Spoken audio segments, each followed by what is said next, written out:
Tyriece Simon, news writer for MMA News.com, and I have this honor of speaking with this man. He is undefeated with 7 wins. He's on a 3-fight knockout streak, and he is 10th in the Bellator division. Archie King Colgan, how you doing, brother? I'm good, man. How are you? I'm doing good, man. I'm very appreciate you coming on, man. This is we've been trying to get this going for a minute, but I'm finally glad we could able to speak to each other. Yeah. We had a little back and forth trying to figure out the days. Had my baby, so then that delayed some Congratulations things. to that, man. I appreciate you, bro. Yeah, happy to be here.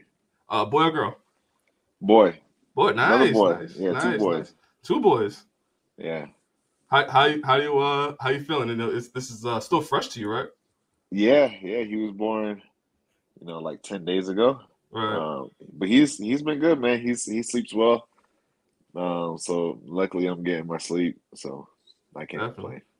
Definitely. And right before Memorial Day too, I was recording this, so you're just able to celebrate with the family with the new baby. Yeah, I mean, just Sweetie really didn't do too much. Like yesterday, I trained, and by the time I got home, we just kind of chilled around the house and just did little stuff. Gotcha. No barbecue. Yeah. I gotta eat. I gotta eat certain food, Yeah. Barbecue. We'll postpone that though until June 17th. Then we'll barbecue up.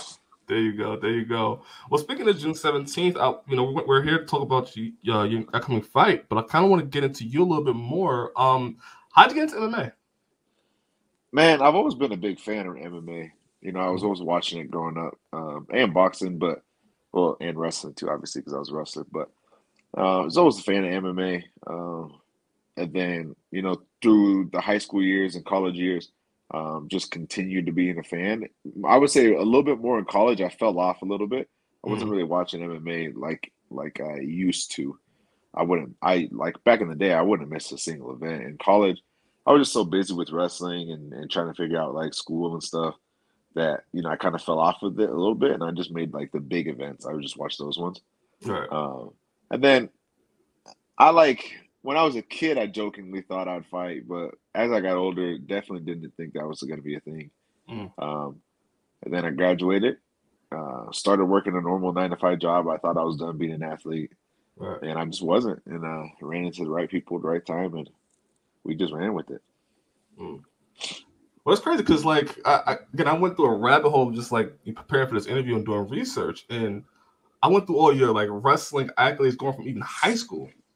Like you were a beast. Yeah, I appreciate you, man. Yeah, wrestling was my thing, man. I loved it. I still do. I coach wrestling now. I love wrestling. Like it's awesome. But yeah, man, it was fun. Wrestling was fun. Like there's still some of your videos out on YouTube. I was preparing for this time, looking at your videos. I seen you. I think it was like maybe like 17 years old. You wrestled Alex Hernandez. Yeah. And just looking at how you did there, and then just looking at your stats, from high school and college. I mean, I have the stats here a little bit. You were in the Big 12. Was it fifth of the Big 12? You put in work there. In high school, you was an all state for Colorado. Yeah. All state, all Colorado. Yeah. Like 39-4. But in my senior year in college, I won the Big 12. My junior year, I got 5th. Yeah. Senior year, I won Big 12 tournament. Yeah, and again, like I said, just if you can, fans, there's videos out there. You could just search up Archie Colgan and then just put in wrestling, and you'll just see a whole bunch of clips and actually full matches of you in wrestling. Yeah. There's a handful that I lose, but I'm always scrapping, trying my best. So it's that was fun. There's a lot on there though. From high school all the way to college. Yeah, a lot of footage. You was young too, just young face, baby face, and everything like that. I know. Look at all. It's crazy what like 5-6 years to do. Yeah. Because some of those I'll go back and I'll be like, damn, I was a college guy there. I thought I was a man. Yeah. And I'm like, look at my face, all baby faced. I'm like, shoot. Look at that young guy. No, it was definitely incredible to go back and watch some of your past wrestling matches. You say you were a fan of MMA. Was there anybody who was like you liked watching growing up? Yeah, there was a handful of guys, obviously, but Rampage, you know, Mm-hmm. that was like Rampage was the shit to me. Right. You know, I was a big fan of Rampage back in the day, and then I was a big fan of Brock because I liked WWE. I knew who he was through WWE. I knew who he was as a wrestler. Uh, He won nationals for Minnesota and stuff, so I knew who he was as a wrestler, and I was just like a fan of him, you know. So I liked yeah. Brock, but the all-time GOAT, Anderson Silva, you know, Yeah. his prime run where he was undefeated there. Well, not undefeated, but you know when he was doing his run and Mm-hmm. going up to beat Forrest Griffin at 205, and then coming back down and just Vitor Belfort that front kick, like Yeah. that whole run that he had was just insane. You know, it was like almost like the Mike Tyson run. Like Yeah. people were tuning in just to be like, all right, what's he gonna do this time? Not thinking, man, this is the guy who's gonna beat him. They're like, how quick is he gonna do it this time? Like, what's he gonna beat him Yeah. fast? Like people who weren't a fan of MMA at the time and missed that Anderson era, Mm-hmm. they missed some real elite level stuff. For sure. My favorite knockout is when he faced Forrest Griffin. Oh man, And that the way little, that he did it yes. made people think that he like it was fake. Like Yeah. they thought that he paid him off.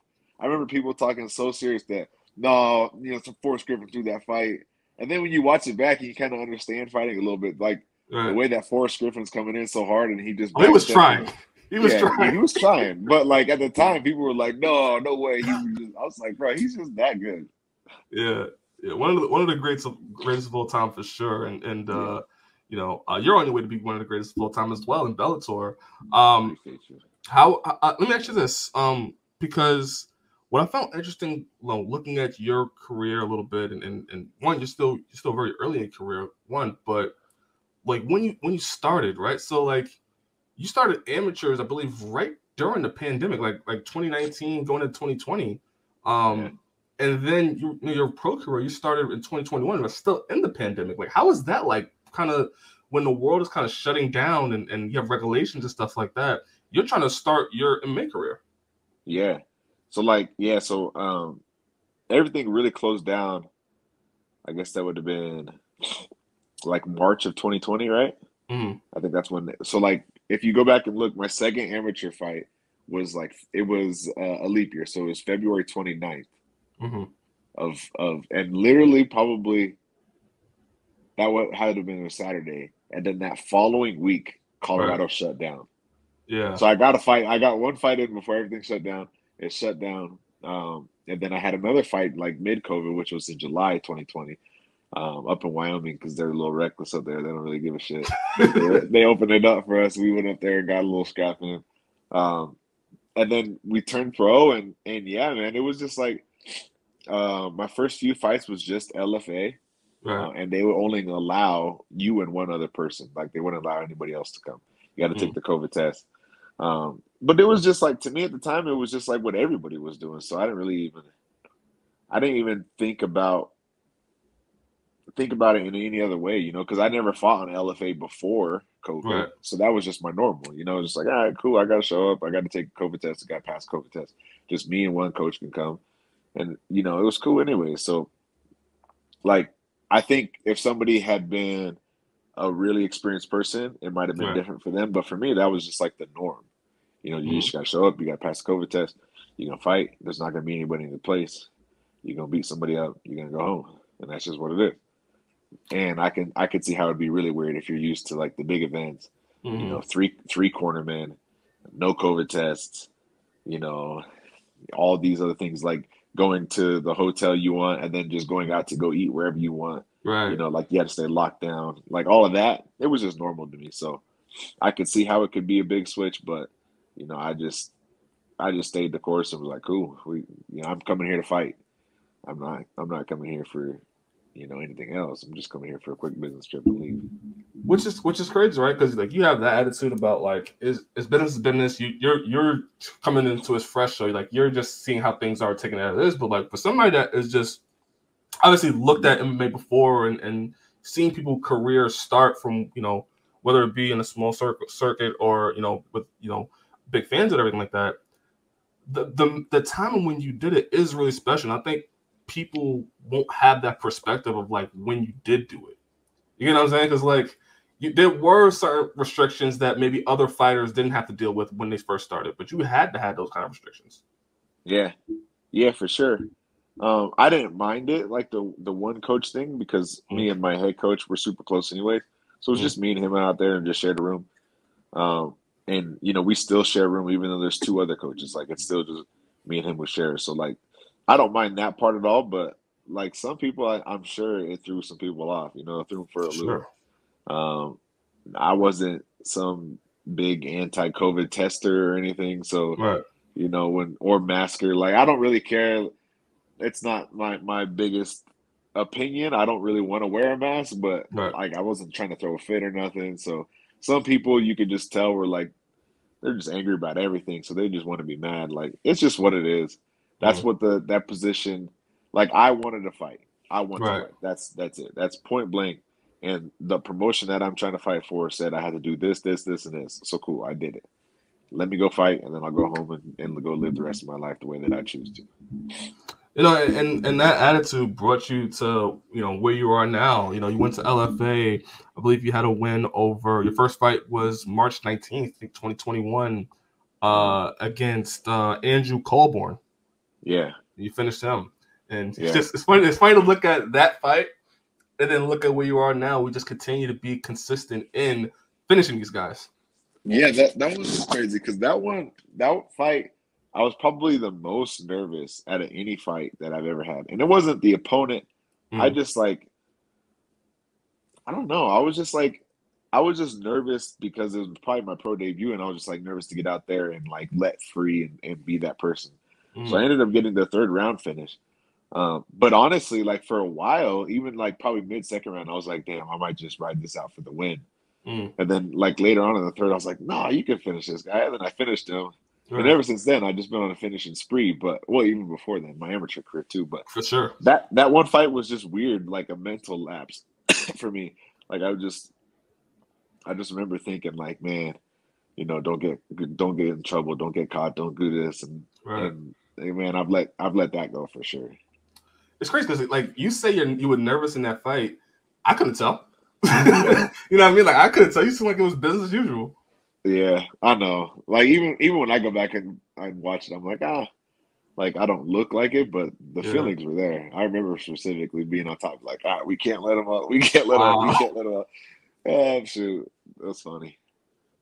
No, yeah, for sure. And like I said, you was able to finish Colborn, and then you made your way to Bellator. But then you also went to Eagle FC for a little bit. Yeah. I want to ask you, one, what brought you to Bellator? I want to sign with Bellator, and then two, that time in Eagle FC, how would you compare working in Eagle FC to working with Bellator? Man, I would say they're similar in some really good aspects. Like they're both really professional. I like the staffing and the people that worked for Eagle and for Bellator. I have a good relationship with a lot of people who work for Bellator now because, you know, I've had multiple fights there. Right. So we've been able to, you know, build like a connection. And with the Eagle, it was just the one fight, but everybody was super cool. It was clean, professional, in and out, just like it is with Bellator. It wasn't like some of these like smaller promotions where it's like, damn, this is kind of, you know, rinky dinky, like what's going on here, you know. It was like super bang, bang, bang, bang, bang, you know. Right. And it's the same with Bellator. Bellator is like super professional. They give you all the exact meeting times. Everything is on point. And it's just been great working with them. Yeah, and I've built some good relationships with some of the staff there. You know, we got a long time to be with them, so I want to be, you know, I want us all to be on the same page. It's crazy to think about it, right? Because you went from obviously you had the amateur career, like you had 3 fights at amateur, and then you went from LFA, had 2 fights at LFA, then go to Bellator, then you spent a little bit of time in Eagle FC, and now you're still with Bellator. You've pretty much been fighting with major promotions since you started. Yeah, I know, that's pretty cool. That's crazy. Pretty cool to think about. Yeah, I started off in LFA, didn't it? Kind of skipped the regional scene. Well, for at least the pro career, I kind of skipped the regional scene. Then jumped straight to, you know, Bellator and then Eagle and then Bellator. and now we're chasing that world title here in Bellator. And so quickly too, right? Because like Yeah. again, you're like 7-0 in pro. Obviously, you had the amateur fights, but you're 7-0 in pro. You've been finishing these guys, and like you're already ranked 10th. Like that is insane to think about. Just the speed of when like you started your career pretty much 2019, really, when you look at it, and then we're about to be we're in 2023 now, and you're already ranked 10th. That's insane. 2 years of being a pro. That's insane. But like some of these guys, I seen some of these guys were salty. Some of these like 55ers in Bellator. Yeah. And I'm just like, bro, if they would like just listen to my interview, I said by the end of 2023, I think I'll be ranked in the top 10. Right. That's Bellator's doing it. They put me in. I didn't hit Bellator's line and be like, hey, please put me in the top 10. You know, right. That was their decision. They decided to put me in the top 10. So yeah, I'm going to continue doing my job and putting on these performances. Why they put me there? I'm going to continue to get stuck in these dubs like I should, and that's why they put me in there. But that's not my doing. I know some of these guys are salty, but shoot, stay salty. I mean, it's hard to argue when like again, you are knocking these dudes down. I mean, like the last fight you had, I believe it was against I'm blanking on the name now. I'm sorry. Montalvo. Yes, Montalvo, and you hit him with a I think it was a right hook. Yeah. Stumbled him and then just finished him on the ground, dropped him, and hit him with an uppercut after that, and then just finished him up on the ground. Like, it's hard to argue that looking at you, you've been impressive. You are closing the show on a lot of these guys when some people be doing decisions, and you're still young in your career. Like that's a unique talent. Yeah, I agree, man. Like, I think that this win over Emmanuel Sanchez coming up is going to be like, just a solid win to show him that, I am that guy. I am here. Right. He's not just beating guys who are at his level or lower.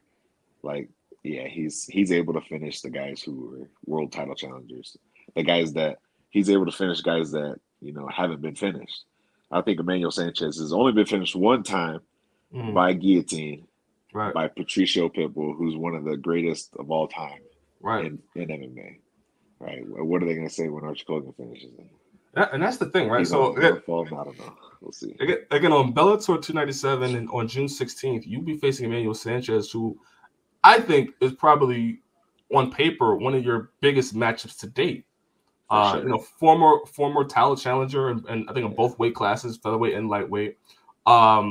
Again, he's only ever been stopped by Patricio Pitbull, who is the former lightweight champion and current featherweight champion.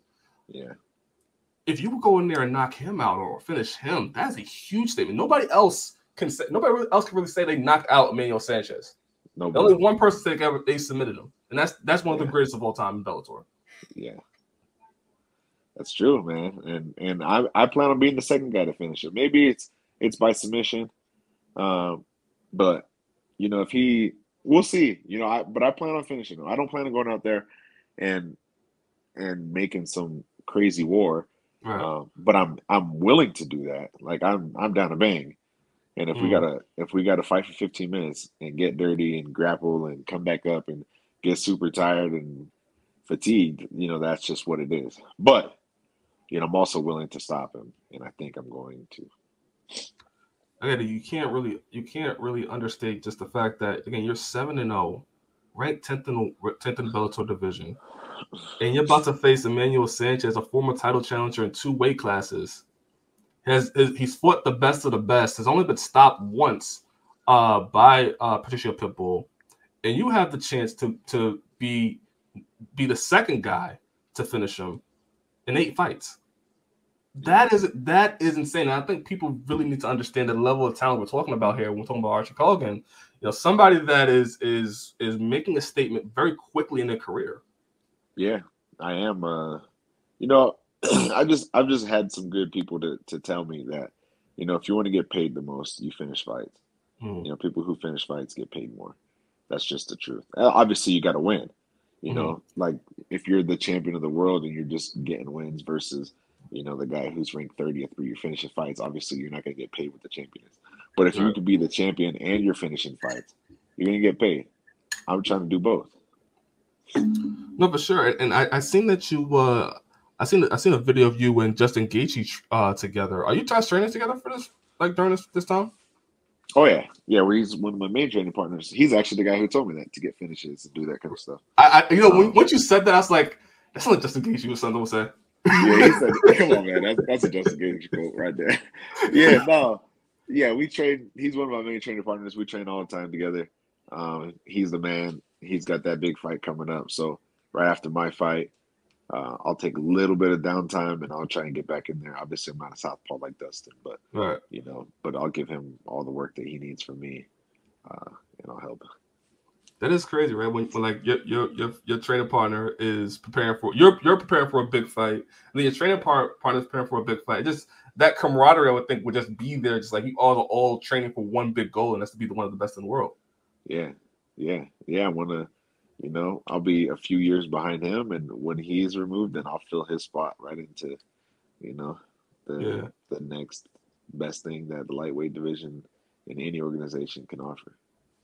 I know he just pretty much just started his training. How's he look to you? He looks good, honestly. Like, he's been like training now for like 2 or 3 weeks, though 3-4 weeks. Okay, so he has been preparing way before. Yeah, he had took. I mean, he wasn't training like training camp training, but he was back wrestling and training and sparring and stuff.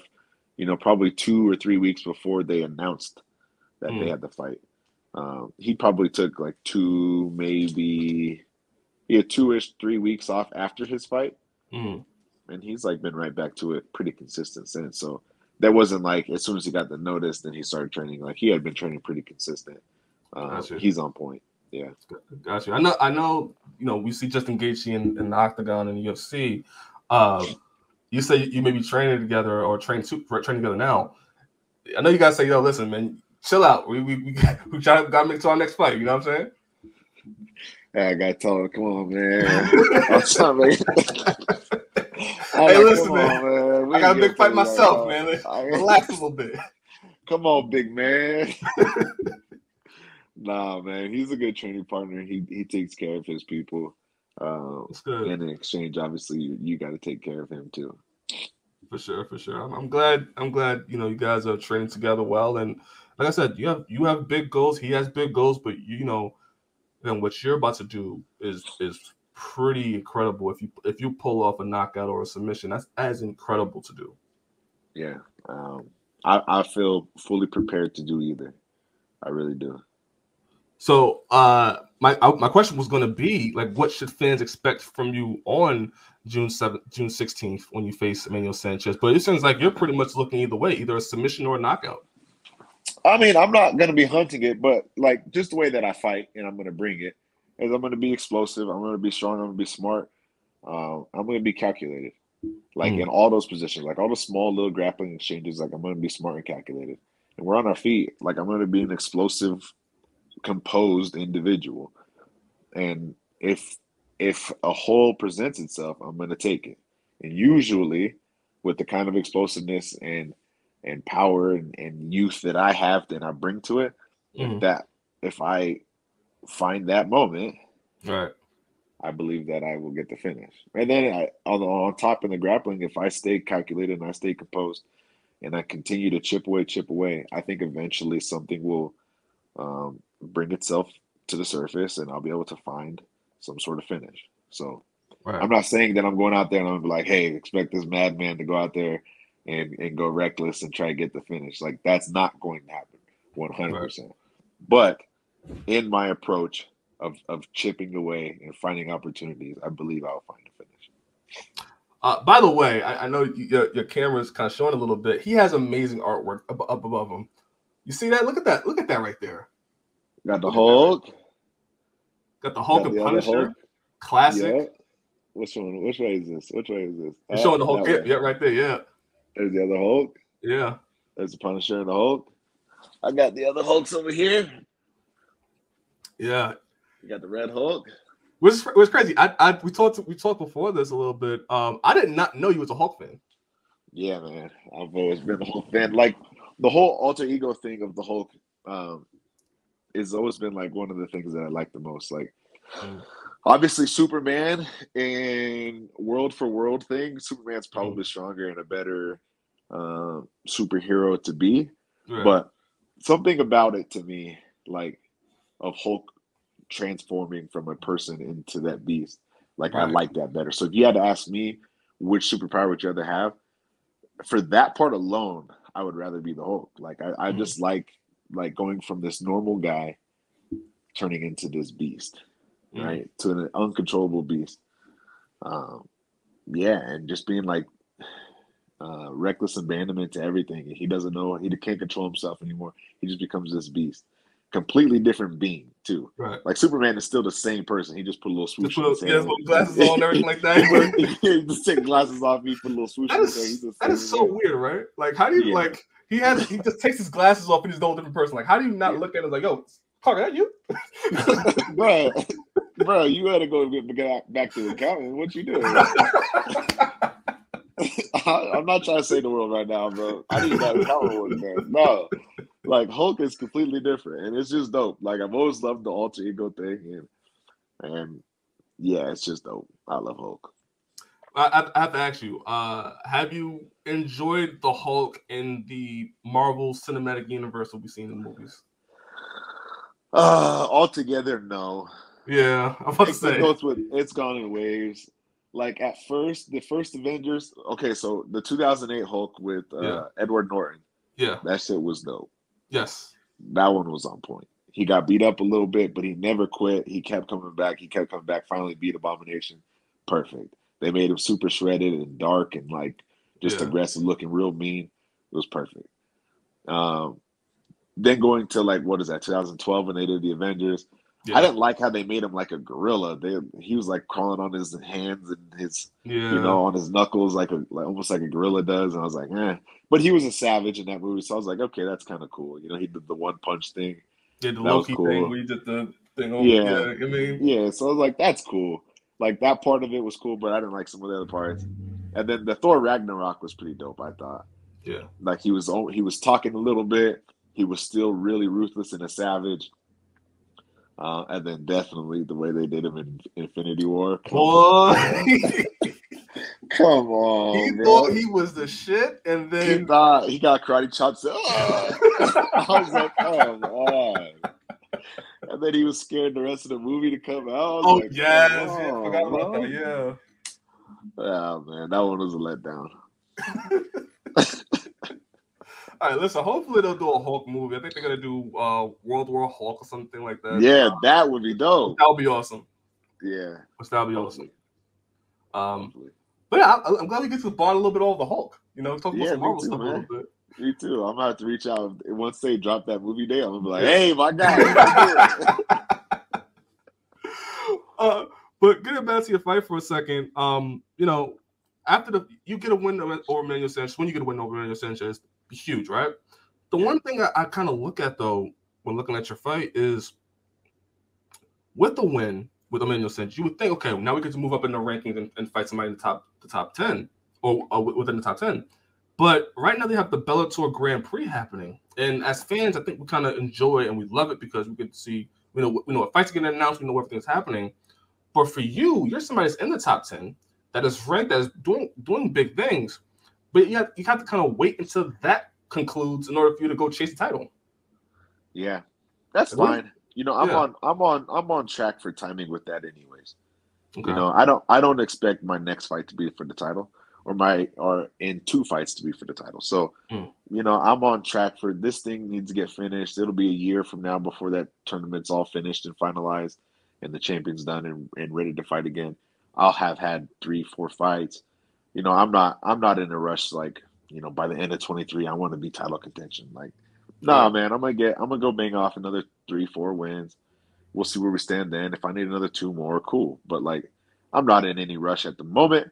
I just Mm. know pre-30, right? So I'm gonna be 28 in July, and Right. before I'm 30, I'll have that strap. What date in July? 22nd. I was like, oh, okay. Like maybe 2 weeks after, 1 week after, 2 Yeah, months. Yeah, July 13th. Okay. 9 days. Yeah. I like that. So I'm actually this. I'm just pull this out here for you, right? Yep. You know, you beat Emmanuel Sanchez, huge win. If you knock him out, finish him the way you do it, you could be one of the few people that could say they actually did that, right? Yeah. After that, though, you have some lightweights that are kind of out there and you know kind of limbo as well with this whole tournament. One person that comes to mind is Peter Queally. Yeah. What I'm just pose that question to you. Like, what would you think about fighting Peter Queally with a win over Emmanuel Sanchez for your next fight? I mean, I might be an advocate for that one. You know, look, I think I'm in a good spot for an opportunity with guys like Emmanuel Sanchez, guys like Peter Queally. Right? They have really good names and backings and have built a good career for themselves. Right? They're towards the end of their career, and they want to get all the notoriety that they can.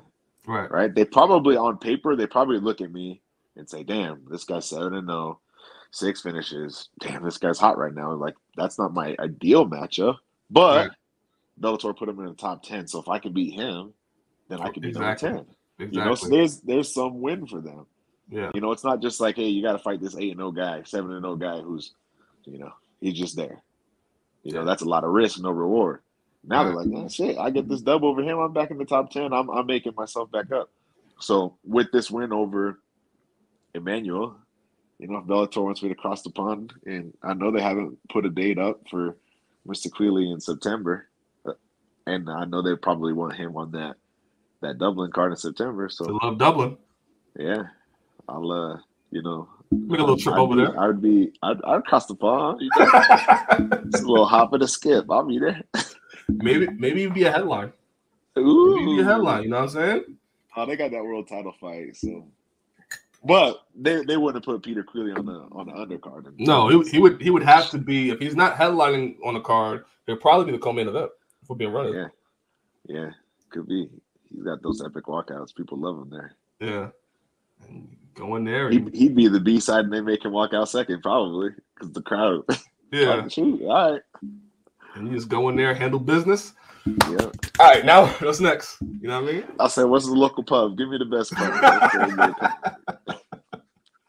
Oh, that's great, man. I'm really excited looking at your career. Definitely excited to see June 16th against Emmanuel Sanchez. That's gonna be a great fight. And like I said, you beat Emmanuel Sanchez. We're talking, obviously we talked about Peter Queally, but it's a lot of names that are gonna be you'd be looking at, especially when you rank 10th. People are gonna want to hunt for you. Yeah. And you have a chance to make some statements and ultimately get to that title shot. Yeah. I think you know, I think the smart decision for me right now would be to let my manager do his job. Right. You know, I let my coaches coach me. I go do my job when it comes time to fight night. I'll let my manager do his job with getting the fights and lining all that stuff out. So try to minimize all the things that I don't have to worry about. Right. So I know he'll do a good job in figuring out what's next for me after Emmanuel Sanchez. Until then, just worry about Emmanuel Sanchez. And, you know, I didn't even think I'd be fighting him. And 3 days after I fought my last fight, my manager called me and said, hey, what do you think about this? I said, let's do it. You know, so I know whatever the next step is after this fight will be my right step. Whether that's, you know, the fight with Queally or somebody else or whatever it is, I have no idea. So we'll see. For sure. And I can't wait. June 16th against Emmanuel Sanchez on Bellator 297. Before I let you go, I do want to ask you some fun questions. Yes. Ready? All right. Number one, favorite go-to meal after a fight? Wings. Wings? Yeah. Buffalo? Yeah. I like buffalo wings, but there's a spot out here. It's called Outlaw Wings. They got this spicy buffalo garlic parmesan. And I never even had garlic parmesan wings before because I always thought they were gross. And I just tried them, and I was like, "Yo, is garlic parmesan the one with the white stuff on the wings?" Yep. Yeah, I can't. I just can't. I don't know, man. I don't know. I see it on the menu sometimes. I'm like, I can't. Look, Buffalo's right there. Yeah, he's a buffalo shot there. Yeah, but it's got the buffalo sauce with the parmesan. That's what I'm saying. Okay, all right. See, now they winning me back over. We winning back over with But that. but wings in general, like some sort of hot wing. Gotcha. Yeah, with some fries. Gotcha. What's the side with the wings? You just eating it plain, or you eating it with like dressing or ranch with blue Yeah, cheese? ranch, Gotcha. fries. If they put the celery, I've been eating healthy for months before that, so I'll eat the celery, but I prefer the fries. For sure. What is your favorite fight to go back and watch, like of all time? Of my own or just in general? Just in general. Ooh. I'll tell you mine. Yes. Mine's is Robbie Lawler versus Roy McDonald 2, I believe. Damn, the bloodbath? Yeah. Yeah, that's not for me. No, I definitely am not against watching that one, but that's not for me. That one's just savage, bro. The way his lip is like the lip of and he's like screaming. Yeah. I'm like, damn, bro, this guy's a savage. I met him and I was like, damn, this guy is a really, really friendly, nice guy. Yeah. He's a savage. That's a tough one. Yeah, that's a tough one. Surprised you didn't say Anderson Silva's son. To talk about Anderson Silva. Anderson Silva's son in, was it 1? 2. Well, the 1 was dope because he got that last finish, but 2 was dope also because he just came out and kind of torched him. Yeah, I don't know. Maybe I watched a lot of the Colby 1 and Usman. I like that fight. That was a lot of back and forth. That was a good fight. It was just a straight up fight. It was two people who were trying to fight and not trying to I guess they were trying to finish each other for sure, but it was just like, we're gonna fight. That was a cool fight. They've had some classics together. Like I know they do not like each other at all, but like when they're together and when they're fighting, they've probably had some of the best UFC welterweight fights in this history. Like they've put on some competitive fights. Yeah, I agree. What is one of your favorite movies to watch? Favorite movies? Shoot, I do like The Incredible Hulk. Right, we just talked about that. I really do. Yeah, the 2008 one with Edward Norton. That movie's dope. I really do think Infinity War is probably one of the best movies ever. I can see that. Yeah. Yeah, it's better than Endgame to me. I just think Infinity War was perfect. The way Thanos came out and the way he was the character the entire time was so sick. The thing about Endgame is just that final battle is like one of the most iconic things where everybody's come out the portal. That shit is dope. And finally says Avengers Assemble. That was dope. You got Howard the Duck. But the way that he smacked, Thanos smacked the entire MCU in Infinity War, it was like, bro, this guy is something. He was like the first legit. That may be the first movie I've ever seen where like the bad guy wins. I know, and I was happy about it, low key, except for my boy Hulk got smashed. But I was like, 3 minutes prior, so I had gotten over it. By the end of the movie, I had gotten over it by that. I gotta ask you this, right? So talking about Marvel, like, where do you see what's coming down the pipeline next, right? Because like we're getting to the next phase where we got Deadpool coming out soon. I think come out next year, not the year after. Obviously talked about World War Hulk being a thing. The X-Men, the Fantastic Four is coming down the pipeline too. Like, are you excited about the next phase? Yeah, kind of. I feel like there's a lot of. I am, if they can do it right. Right. I feel like they're going real cheap on their CGI and stuff right now, and it's kind of. Maybe it's just the TV shows, but I try to get into She-Hulk because man, this is. Yeah. Nah, I couldn't. Yeah, that was the CGI was a little shaky. Was bad, yeah. Yeah. Yeah, I mean, if they can nail it like they have the past 10 years, shoot, for sure, I'll be all on board.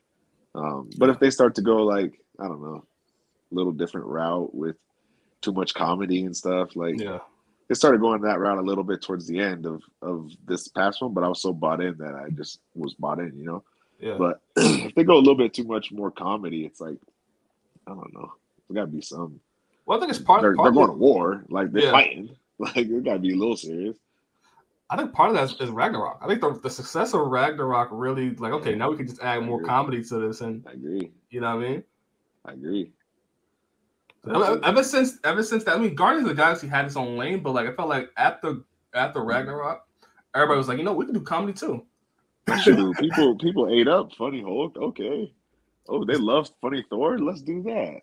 And it just did not work. I will say though, I think one of the problems with the MCU right now is that like the all stars of it, you know what I mean? Like Captain America is kind of out right now. Iron Man is gone. The Black Widow is gone. So like, there's no like real people from the old school 2012 days that are like kind of working now. Yeah. I mean, so they got to kind of make their own new guys. Which I mean, you got Daredevil coming in. You got obviously Deadpool's going to come in and stuff like that. And I've heard some rumors about Deadpool, which sound pretty interesting if you like the old school, Fox era in X-Men. I heard some things about that, so should be some cool things. Yeah, we'll see. I think they can do it. They definitely can do it good, or better than they did before. But we'll see if they do. Yeah. I'm looking forward to. Again, hopefully we'll see a World Hulk, because that would be something special for sure. Yeah, if they could do that right too, man, that would be. That's the thing. If they do it right. Yeah. They do it right. And lastly, what was your favorite TV show growing up? Oh man, me and my brother were literally just talking about this, man. I had Avatar: The Last Airbender was one of my favorites. Classic. And then you go back and watch it as an adult. There's so many like life bombs in there. It's like, damn. That's true about life in general. It's not just a kid show. Like, there's a bunch of like truth bombs in there.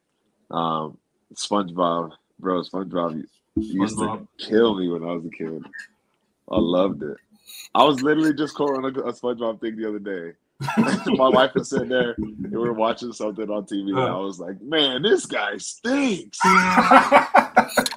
she was like, "What is that?" I was like, "That's from SpongeBob." But SpongeBob.